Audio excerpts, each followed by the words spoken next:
하나님의 말씀 창세기 5장 1절부터 3절까지 읽고 얘기를 시작하겠습니다. 아담 자손의 계보가 이러하니라. 하나님이 사람을 창조하실 때에 하나님의 형상대로 지으시되 남자와 여자를 창조하셨고 그들이 창조되던 날에 하나님이 그들에게 복을 주시고 그들의 이름을 사람이라 일컫으셨었더라. 아담이 130세에 자기 모양 곧 자기 형상과 같은 아들을 낳아 이름을 셋이라 하였고, 창세기에 보니까 하나님께서 아담을 지으시고 그리고 아담이 하나님의 말씀을 거역하여서 에덴에서 쫓겨났습니다. 그러므로 해서 이제 가시와 엉겅퀴가 나고 저주를 받았습니다. 그래서 하나님께서 아담에게 이제 그 아들이 둘이 나와서 가인과 아벨이 있었습니다. 그런데 가인이 결국은 아벨을 쳐 죽임으로 해서 가인은 가인의 길로 가게 되었습니다. 결국 하나님의 말씀을 거역한 결과 자기 힘으로 살아야 되는 그런 길로 빠졌습니다. 그리고 오늘 보니까 하나님께서 그 이후에 아담에게 다시 씨를 허락하셔서 셋이라는 아들을 주었습니다. 그래서 셋이 또 자녀를 놓고 하면서 그때부터 여호와 이름을 불렀더라 하면서 오늘 5장에 보니까 이제는 아담의 계보가 셋의 계보가 새로 시작됩니다. 그리고 지금까지 흘러온 말씀을 보면은 두 줄기가 이제는 나누어집니다. 하나는 가인의 줄기로 가고 있고 하나는 셋의 줄기로 가고 있습니다. 그러니까 처음은 하나님의 형상대로 지음을 받았으나 죄로 인하여 파괴된 인생은 이제는 자기의 형상을 따라서 자녀를 낳게 되어 있습니다. 그래서 오늘도 보니까 아담이 130세에 자기의 모양 곧 자기 형상과 같은, 그러니까 우리는 그 어떤 흐름이란 것 자체가 다른 데서 날라오거나 뭐 갑자기 돌연변이 들어오는 것이 아니라 위로부터 오는 조상들로부터 오는 그 흐름대로 내가 태어나고 있는 겁니다. 그런데 오늘 여기 보니까 24장 26절에서는 그때에 비로소 사람들이 여호와 이름을 불렀더라 하고, 여기는 보니까 하나님이 씨를 허락하셨는데 또 아담의 형상대로 나온더라 이렇게 합니다. 그래서 이것을 보면서 오늘 이 말씀을, 지금까지 흘러온 말씀들을 보면서 저는 무엇을 생각하게 됐느냐면은 두 흐름, 그러니까 하나님께서 허락하신 생명이 있는가 하면은 육신의 모양과 형상을 따라 나는 육신의 모양이 겹쳐서 나온다는 겁니다. 그리고 외형적으로 봐도 두 가닥이 나오는 겁니다. 하나는 가인의 후예들이 나오고 하나는 셋의 후예가 나옵니다. 그러니까 이 두 후예들, 두 족보가 흘러가는데 한 족보가 따로 사는 것이 아니라 두 족보가 함께 이 땅이라는 곳에 살고 있는 겁니다. 그러니까 이제부터 무엇이 이제 우리가 이렇게 앞을 내다볼 수가 있느냐 하면은 전쟁이라는 것이 불가피하게 있습니다. 왜냐하면 끊임없이 자기 힘으로 사는 자들은 하나님을 거스리고 끝없이 하나님을 대적하는 일이 벌어날 겁니다. 그래서 가인의 후손들이 결국은 셋의 후손들과의 끊임없는 전쟁이 일어나는 겁니다. 뿐만 아니라 이것을 깊이 들어가 보면은 우리 안에는 하나님의 형상대로 지음을 받은 새로운 생명이 우리 안에 있는가 하면은 육신의 형상과 모양을 따라 지음받은 육신의 모양이 있단 말입니다. 그러니까 이 두 세계가 부딪히는 겁니다.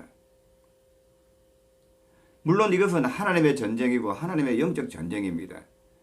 그래서 우리가 이제 이렇게 말씀을 보면서 무엇을 알고 무엇을 깨달아야 되느냐면은 우리 안에 있는 혼란들이 정리가 되어져야 됩니다. 예수를 믿고 은혜를 받아서 평안이 와야 되는데 처음에는 평안이 왔고 기쁨이 왔는데 좀 시간이 지나니까 오히려 내 안에 부딪힘이 일어나고 있고 끊임없이 혼란과 혼돈이 일어나고 있고 하나님의 뜻대로 살고자 원하는 내 안에 끊임없이 그렇지 못한 내가 발견되면서 두 세계가 부딪히는 것을 볼 수 있습니다. 이것이 명확하게 분리되지 않으면 우리는 계속 혼란스럽게 되는 겁니다. 그래서 하나님께서 우리를 부르시고 하나님 앞에서 쫓겨난 아담의 후손 아담으로부터 시작해서 그들을 구원하시는데 새로운 시작을 하시는 겁니다. 하는데 그것이 이제는 끊임없이 육의 부딪힘이 일어나고 있고 육과의 전쟁이 일어나게 되어 있는 겁니다.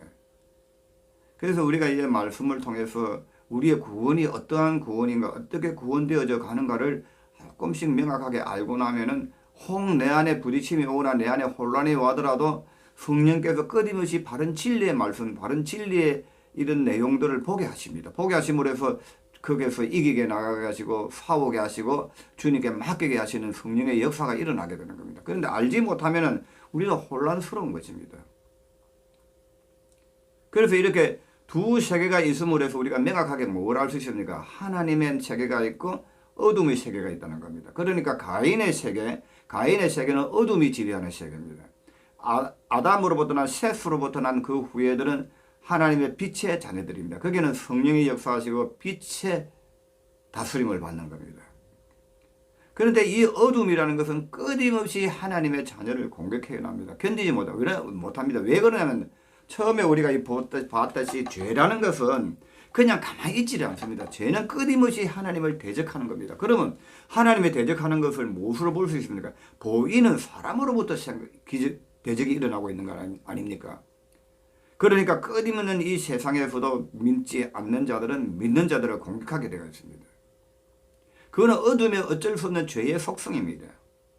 이것을 우리가 명확하게 알고 내가 어디에서 벗어났는가를 이제 하나님께서 말씀을 통해서 계속 보여주실 겁니다. 그래서 왜 그리스도가 오셔야 되는가? 그리스도가 오셔서 무슨 일을 하셨는가? 어떤 구원을 이루셨는가? 이것을 성경은 명확하게 보여주고 또 우리는 그것을 명확하게 알므로 해서 우리의 믿음의 삶이 자로나우로 치우치지 아니하고 하나님의 이끄심을 따라 쫓아갈 수가 있는 것입니다. 그래서 우리가 눈에 보이는 두 세계가 있는가 하면 보이지 않는 세계가 내 안에 또 있단 말입니다. 그래서 내 안에 하나님의 영으로 거듭난 생명의 씨앗인 새 사람이 있는가 하면은 그렇지 않은 옛 사람의 육의 몸을 입고 있는 이 옛 사람의 두 사람이 부딪히는 겁니다. 그래서 영과 육의 전쟁이 멀리 있지 아니하고 내 안에 있는 겁니다. 외부와 내 안에와 동시에 일어나고 있는 겁니다.